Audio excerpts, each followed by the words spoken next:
وعلى آل محمد كما صليت على إبراهيم وعلى آل إبراهيم إنك حميد مجيد اللهم بارك على محمد وعلى آل محمد كما باركت على إبراهيم وعلى آل إبراهيم إنك حميد مجيد نحمد ونصلي ونسلم على رسول الكريم أما بعد فأعوذ بالله من الشيطان الرجيم بسم الله الرحمن الرحيم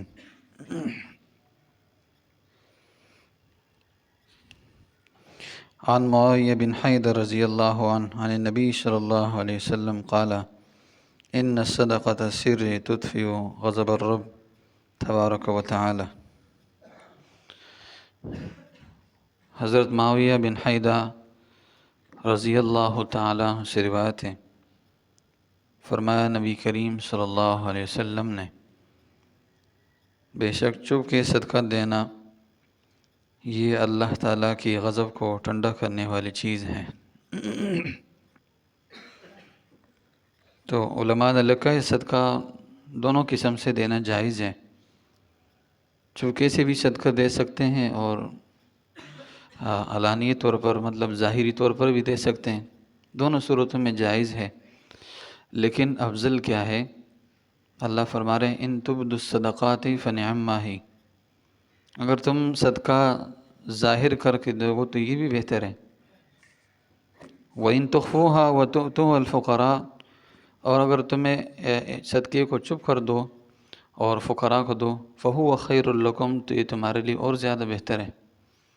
تو فرمایا چپ کے دینا یہ زیادہ بہتر ہے بنسبت اس کے کہ ظاہری طور پر دے دیا جائے، لوگوں کے سامنے دیا جائے۔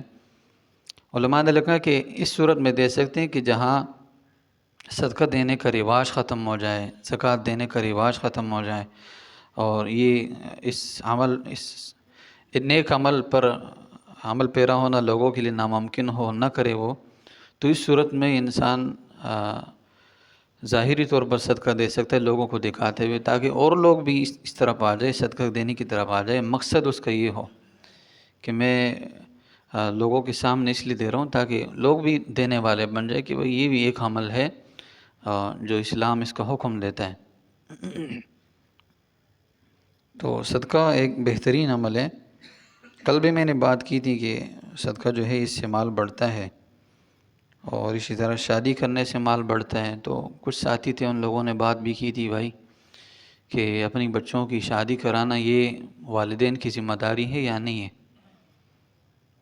مطلب اگر بچے نابالغ ہو، ابھی قریب العمر بلوغت کے ہو، تو ان کی شادی کرانا یہ والدین کی ذمہ داری ہے، اور جب بالغ ہو جائے اور کمانے کے قابل ہو جائے تو پھر ان کی شادی کرانا ان کے والدین کی ذمہ داری نہیں ہے، بلکہ ان بچوں کو چاہیے کہ خود اپنے آپ کو اس قابل بنا لے کہ اپنی شادی خود کرا لیں۔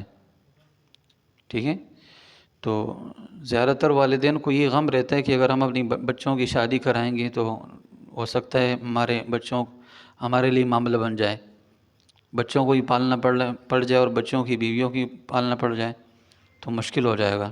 اس لیے والدین ڈرتے ہیں۔ کل کے بیان سے اکثر والدین میرے ڈرے کہ بھائی یہ تو ہمارے لیے معاملہ بن رہا ہے، اب بچوں کی شادی کرانا تو لازمی ہے، لیکن وہ کمائیں گے یا نہیں کمائیں گے اس کی تو کوئی وہ نہیں ہے، گارنٹی نہیں ہے۔ کیا پتہ ہمارے بچے کمانے قابل نہ ہو، اب کما نہ سکے تو ان کی شادی کرا دی تو ان کی اخراجات کون اٹھائے گا؟ تو یہ والدین کی ذمہ داری نہیں ہے، لیکن اگر والدین بچوں کے ساتھ احسان کرتے ہوئے، ان کے ساتھ جو ہے اچھائی کرتے ہوئے ان کی شادی کرا لیں تو یہ ان کے لیے باعث اجر ہوگا۔ ٹھیک ہے؟ فائدہ مند ہوگا، ثواب ہوگا، وہ بھی گناہ سے بچ جائیں گے، بچے بھی گناہ سے بچ جائیں گے۔ تو اس صورت میں والدین کو چاہیے کہ وہ اپنے بچوں کی شادی کرا لے اور اللہ پر توکل کریں۔ کرنے والی ذات تو اللہ کی ہیں، ہم کیا کریں گے، آپ کیا کریں گے، آپ کے بچے کیا کریں گے؟ ٹھیک ہے؟ تو یہ لازمی نہیں ہے۔ تو لہٰذا اپنے بچوں کی فکر کریں، اپنے ایمان کی فکر کریں، بچوں کی ایمان کی فکر کریں، باقی تو وہ دنیا ہے، دنیا تو آنے جانے والی چیز ہے۔ کیا پتہ ایک انسان صبح کو امیر ہوتا ہے، شام کو غریب ہو جاتا ہے، ایک انسان صبح بادشاہ ہوتا ہے، شام کو وہ کرسی سے اتر جاتا ہے۔ تو اس کا تو کوئی بھروسہ نہیں ہے، مال کا، دنیا کا کوئی بھروسہ نہیں ہے۔ لہٰذا احسان کا تقاضا یہ ہے اور اچھائی کا تقاضا یہ ہے کہ اپنے بچوں کی جو ہے ان کی فکر کی جائے اور ان کو گناہ کے اس راستے سے روکا جائے جس طرف وہ جا رہے ہیں، ٹھیک ہے. باقی وہ انشاءاللہ اپنی ذمہ داری خوب نبھائیں گے، ٹھیک ہے. تو اس سے یہ کہ شادی نہ کرانے سے مطلب اگر اب بچے والدین بچوں سے کہہ دے کہ بھئی اپنے لیے خود کماؤ اور اپنی شادی کراؤ، خدا نخواستہ اگر انہوں نے اس طرح کر لی، اپنے لیے کما لی، اپنی شادی کرا لی، تو پھر والدین اپنے بچوں کو یہ نہیں کہہ سکتے کہ اب ہماری خدمت کرو، ٹھیک ہے، ہمارے لیے یہ کام کرو کہ بھئی آپ نے کیا کیا ہمارے لیے. والدین کو کہہ سکتے ہیں بچے پھر، اگر یہ صورت بن جائے، اللہ نہ کرے، لیکن اگر صورت ایسی ہو تو پھر بچے بھی والدین کو کہیں گے آپ نے ہمارے لیے کیا کیا ہے، صرف پیدا کی ہے بس، اور معاملہ خراب ہو جائے گا، آگے خراب ہو جائے گا. تو اس لیے فرمایا هل جزاء الاحسان الا الاحسان، احسان کا بدلہ احسان ہی ہے. اور انسان جو ہے عبید الاحسان، احسان کا بندہ ہے. انسان کیا ہے؟ احسان کا بندہ ہے. اگر آپ اپنے بچوں کے ساتھ احسان کریں گے تو آپ کے غلام بنیں گے، ٹھیک ہے. لیکن اگر آپ ان کو کہیں بھائی جاؤ کما کے لاؤ اور خود شادی کراؤ، خود اپنی شادی کراؤ، خود اپنی فکر کرو، تو وہ کہیں گے آپ ہمارے ابا کس لیے ٹھیک ہے. تو بچوں کی فکر کریں. دیکھیے ہمارے گھر کے اندر جانور ہوتا ہے نا، ایک بکرا ہوتا ہے، ایک بیل ہوتا ہے، ٹھیک ہے. تو جب وہ بالغ ہو جاتا ہے تو وہ چیخی لگاتا ہے، چیخے مارتا ہے کہ نہیں مارتا ہے؟ بکرا کیسے چیخے مارتا ہے؟ تو پھر اس کی فکر کرتے ہیں نا، بھائی اس کے لیے بکری لاتے ہیں، اس کی فکر کرتے ہیں. بھائی پورے محلے کو اس نے جو ہے خراب کیے، شور کیے، اور سارے لوگوں کی نیندیں خراب کی، تو اس کے لیے فکر کرتے ہیں کہ نہیں کرتے؟ تو بھائی یہ انسان تو اشرف المخلوقات، یہ تو چیخے نہیں لگا سکتا ہے نا، چیخے لگائے کہ بھائی ہماری شادی کراؤ. تو یہ کہ تھوڑی سی فکر کریں، ان پر رحم کھائے. باقی وہ آپ کی بات ٹھیک ہے کہ ان کی آپ خرچے یہ خود اپنے اٹھائے، تو یہ انشاءاللہ اپنے خرچے خود اٹھائیں گے.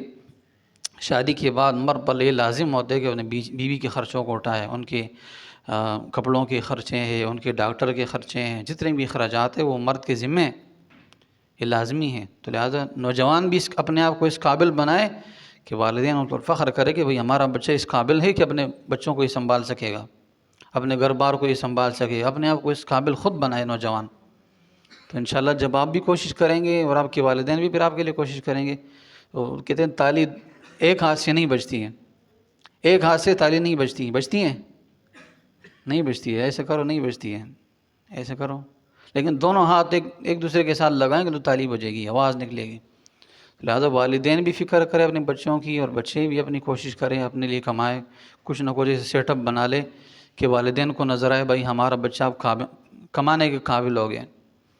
تو لہٰذا دونوں طرف جو ہے کچھ نہ کچھ معاملات خراب ہیں، اس وجہ سے کام نہیں بن رہے ہیں. تو اگر دونوں طرف سے کوشش ہوگی، والدین بھی کوشش کریں گے، بچے بھی کوشش کریں گے، تو انشاءاللہ کوئی نہ کوئی راستہ اللہ تعالیٰ نکال لے گا. ٹھیک ہے. اللہ سے دعا ہے اللہ تعالیٰ میں ان تمام باتوں کو سمجھنے کی توفیق عطا فرمائے. وعن ابی امامۃ رضی اللہ عنہ قال قال رسول اللہ صلی اللہ علیہ وسلم صنائع المعروف تقی مسارع السوء وصدقۃ السر تطفئ غضب الرب وصلۃ الرحم تزید فی العمر. حضرت ابو امامہ رضی اللہ تعالیٰ عنہ سے روایت ہے، فرمایا نبی کریم صلی اللہ علیہ وسلم نے اچھائی کے کام کرنا یہ برے راستوں سے انسان کو روک لیتا ہے. انسان جب اچھائی کے کام کرتا ہے تو برے راستے سے خود بخود دور ہو جاتے ہیں. نماز کی طرف آتے تو خود بخود وہ برے لوگوں سے اٹھ کے نماز کی طرف آ جاتا ہے. ٹھیک ہے. اسی طرح چپ کے صدقہ دینا یہ اللہ تعالیٰ کی غضب کو ٹھنڈا کر لیتا ہے. اور رشتہ داروں کے ساتھ صل رحمی کرنا یہ عمر کے اندر زیارتی ہے، یعنی اللہ تعالیٰ اس آدمی کی عمر کے اندر برکت عطا فرماتے ہیں جو اپنے رشتہ داروں کے ساتھ صلہ رحمی کرتے ہیں. عمر تو زیادہ نہیں ہوتا ہے، مطلب جو عمر اللہ نے مقرر کی ہے 60 سال ہے، 70 سال ہے، وہ تو زیادہ نہیں ہوں گے، لیکن برکت والی عمر بن جائے گی. تو یہ کام جو ہے لازمی کرنے چاہیے. اچھائی کا حکم، اچھائی کی طرف بلانا، خود بھی اچھا بننا، لوگوں کو یہ کوشش ہو کہ لوگ بھی اچھے بن جائے، تو اس سے انسان برے راستوں سے رک جاتا ہے. بسا اوقات اس طرح ہوتا ہے کہ انسان جب کسی اچھائی کا حکم دیتے کسی کو، تو اگر خود وہ کسی گناہ کے اندر مبتلا ہوتے تو لوگ اس کو کہتے ہیں بھائی خود تو اپنے آپ کو ٹھیک کر لو، تو پھر اس کی یہ کوشش ہوتی ہے کہ اپنے آپ کو ٹھیک کرتا ہے، ٹھیک ہے.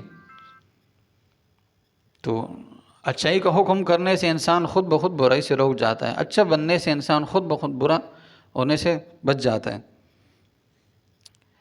ٹھیک ہے، تو یہ چند باتیں تھیں. احسان کا تقاضا یہ ہوتا ہے کہ جو شادی کے معاملے میں بار بار شادی کی بات آ رہی ہے تو چند باتیں رہ جاتی ہے ذہن میں، کبھی کبھار نہیں ہوتی ہیں. تو احسان کا تقاضا یہ ہے کہ دونوں ایک دوسرے کا خیال رکھیں، دونوں ایک دوسرے کی فکر کریں، والدین اپنے بچوں کی اور بچے اپنے والدین کی. دیکھیں ہم کہیں ملازمت کرتے ہیں تو بہت ساری باتیں ایسی ہوتی ہیں کہ جو وہ ملازمت کے اندر داخل نہیں ہوتی وہ باتیں. جیسے آپ کہیں کمپنی کے اندر ملازم ہیں تو آپ کا کام کوئی اور ہوتا ہے، لیکن کبھی کبھار صاحب آپ کو کہتے ہیں بھائی گاڑی پہ کپڑا مارو.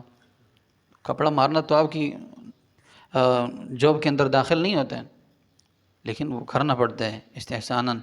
جیسے میری یہاں امامت ہے تو میرا کام یہ درس دینا تو نہیں ہے، ٹھیک ہے، یا کوئی اور کام صبح سے لے کر شام تک یہاں ٹائم دینا میرا کام تو نہیں ہے. نمازوں کے اندر میرا کام ہے، لیکن استحساناً یہ ہے، اچھائی کا حکم یہ ہے، اچھائی یہ ہے کہ میں پورا ٹائم دوں، ٹھیک ہے، میں درس بھی آپ کو دوں، یہ اچھائی ہے، عشاء کے بعد آپ کو درس دوں، یہ اچھائی ہے. تو بہت ساری باتیں استحساناً ہوتی ہیں. انسان کے انسان ہونے کا تقاضا یہ ہوتا ہے کہ وہ اس باتوں کو کرے، نہیں کرے گا تو پھر تو انسان نہیں ہے. لہذا چند بہت ساری باتیں ایسی ہیں کہ شریعت کا وہ حکم نہیں ہوتا ہے، لیکن ان کو کرنا پڑتا ہے، ان کو اپنانا پڑتا ہے. لہذا اللہ سے دعا ہے اللہ تعالیٰ میں ان تمام باتوں کو سمجھنے کی توفیق عطا فرمائے. وآخر دعوانا ان الحمد للہ رب العالمین.